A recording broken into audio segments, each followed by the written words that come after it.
Listening is an act of love. Thank you. You can help lift up the voices, stories, and challenges we share by making a contribution at thiswayout.org. A sincere thank you to all of you who already support This Way Out. Your support matters. I'm Tanya Kane Perry. And I'm Marcos Nájera. With NewsWrap, a summary of some of the news in or affecting LGBTQ communities around the world for the week ending July 3rd, 2021. The government of Honduras is being called to account for the brutal murder of trans woman Vicky Hernandez. Hernandez was a victim of the anti-queer killings following the June 2009 coup that ousted the democratically elected president. The Inter-American Court of Human Rights ruled this week that the 26-year-old's death was essentially a government-sanctioned execution. Honduras is now ordered to keep track of anti-queer violence and provide diversity training to security forces. The Central American country must enact laws to protect LGBTQ people from violence and to allow trans people to officially change their gender identity. The court also ordered the Honduran government to pay $30,000 in reparations to the Hernandez family and to create a scholarship in Vicky's name. Vicky's mother, Rosa Hernandez, has led the fight for justice for her daughter. She told the New York Times, "It's so significant that there will always be this memory of her. LGBTQ people are human. Why discriminate against them?" 14 trans women and 16 gay men are known to have been murdered during the coup, according to advocacy groups. There were probably many more. Activists vow to keep the heat on the Honduran government to follow through on the directives from the region's highest court. The U.S. Supreme Court's refusal to consider two cases as its current session closes handed victories to equality advocates this week.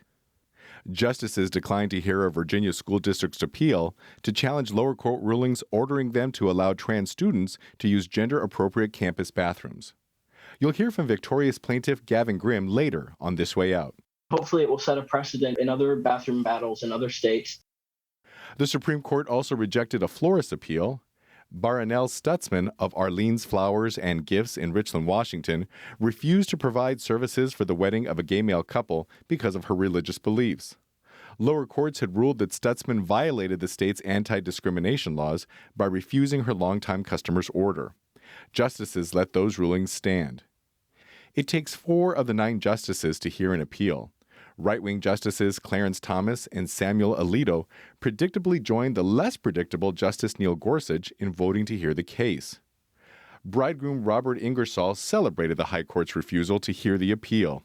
He said that he hopes his hard-won flower power sends a message to other LGBTQ people that no one should have to experience the hurt that we did.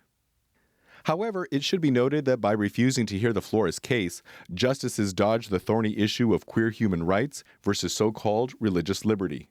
The court similarly punted 3 years ago when it ruled in favor of a conservative Christian who refused to make a wedding cake for a gay couple. That decision rested on the narrow grounds that the state's Civil Rights Commission had discriminated against Colorado's Masterpiece Cake Shop owner Jack Phillips because of his religious beliefs. Phillips lost another case in mid-June. The Denver District Court said that he violated state law by refusing to make a cake for plaintiff Autumn Scardina to celebrate her gender transition. About 50 courageous LGBTQ people and allies took to the streets of Lilongwe on June 26th to celebrate the first ever Pride Parade in the capital of Malawi. Many augmented their pandemic face masks to conceal their identities. Nyasa Rainbow Alliance leader Eric Sambisa told reporters that he did not blame participants in the parade organized by his group for covering their faces. They are targeted for violence all the time, he said. Rainbow flags flourished, dance music blared from a pickup truck, and placards held on high included messages like, "We are also human beings," "Diversity creates community," and "We are also an image of God." Marchers presented a petition demanding anti-discrimination protections, marriage equality, and full access to health care. Principal Administrative Officer for the Lilongwe City Council, Hudson Kufanga, received the petition and assured the marchers that it would be sent to the office of the President and Cabinet, according to Malawi24.com. Consensual adult gay sex in the Southeast African nation is punishable by up to 14 years in prison. Lesbians can be sentenced to up to 5 years. Social stigma also keeps most queers in the closet. Anti-LGBTQ verbal and physical assaults are common. A judge in Malawi made headlines in 2010 when he sentenced a gay couple to the maximum 14 years in prison for holding an engagement party. They were ultimately freed after intense global pressure. However, the government continues foot-dragging on reforms to protect LGBTQ people that have been ordered by the United Nations. Britain's Methodist Church has become the largest religious denomination in the country to bless same-gender weddings. The tally at their annual conference this week was overwhelming, 254 in favor and 46 against. The vote changes the church's definition of marriage from the union of one man and one woman to a lifelong union in mind, body, and spirit of two people who freely enter into it. Actually, the resulting standing order allows for two views of marriage, one that is between a man and a woman, and one that it can be between any two consenting adults. Methodist ministers who oppose conducting weddings for same-gender couples can opt out under freedom of conscience provisions. Almost every delegate's hand went up to approve a measure that labeled conversion therapy contrary to Methodist values on the last day of the conference, according to Pink News. All members of the church are called on to refuse to offer or participate in offering any form of so-called therapy that claims to make queer people straight. The conference closed on July 1st. The Methodist Church is the fourth largest Christian denomination in the UK. The smaller Scottish Episcopal and United Reformed churches and the Quakers already bless same-gender unions. In the U.S., the issue is forcing the United Methodist Church to split into two denominations: congregations in support of marriage equality and congregations opposed. Hungarian Prime Minister Viktor Orban remains intractable in his defense of a recently enacted no promo homo law. He told Hungarian public radio this week that European Union leaders who assailed him at their Brussels conference last week had behaved like colonialists. Orban charges that they want to dictate what laws should take effect in another country. The law in question bans the display or promotion of homosexuality or gender reassignment in schools or on television. The heads of 17 of the 27-member EU had signed an open letter condemning Hungary for the law.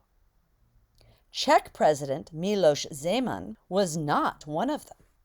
He seems to agree with Orban that the condemnation amounted to meddling in a country's internal affairs. Zeman said during a television interview this week, "I see no reason to disagree with him because I am completely annoyed by the suffragettes, the Me Too movement, and Prague Pride."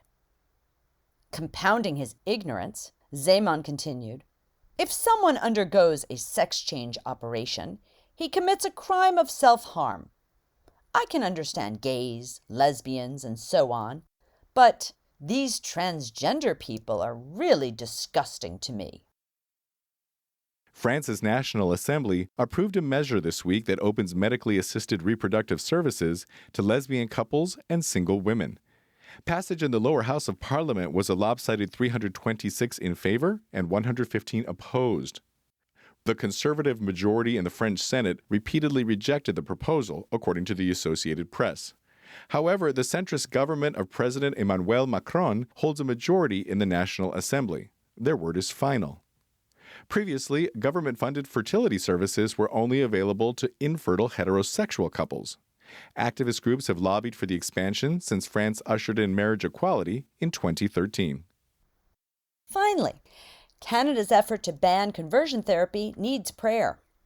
A ban measure easily cleared the House of Commons last week.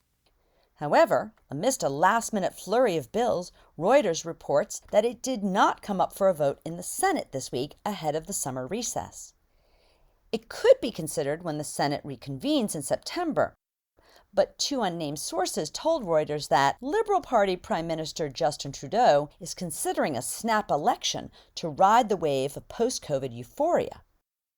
If an election is called before September, all unfinished business will die, including the conversion therapy ban. That's NewsWrap, global queer news with attitude, for the week ending July 3rd, 2021. Follow the news in your area and around the world. An informed community is a strong community. NewsWrap is written by Greg Gordon, edited by Lucia Chappelle, produced by Brian DeShazer, and brought to you by you. Help keep us in ears around the world at thiswayout.org, where you can also read the text of this newscast and much more. And you can read the transcript and listen to NewsWrap each week by subscribing to our This Way Out radio channel on YouTube. For This Way Out, I'm Tanya Kane Perry. Stay healthy. And I'm Marcos Nájera. Stay safe. This Way Out delivers LGBTQ news and culture to more than 150 local communities on radio stations around the world, and we are also a free online news service. You can choose your favorite way to listen, online or on the air, at thiswayout.org. Please sign up for our free e-newsletter, Inside This Way Out. We will respect your trust in us and make sure your personal information is never shared with others. Just send us an email at info@thiswayout.org to receive the informative and unique addition to the show. You'll be invited to join us for a more in-depth look into our stories and be encouraged to learn more about This Way Out's 3 decades of broadcast activism. We hope you choose to join us in celebration of LGBTQ history and culture. Email us at info@thiswayout.org to join the movement. We'll make sure you always know what's going on inside This Way Out.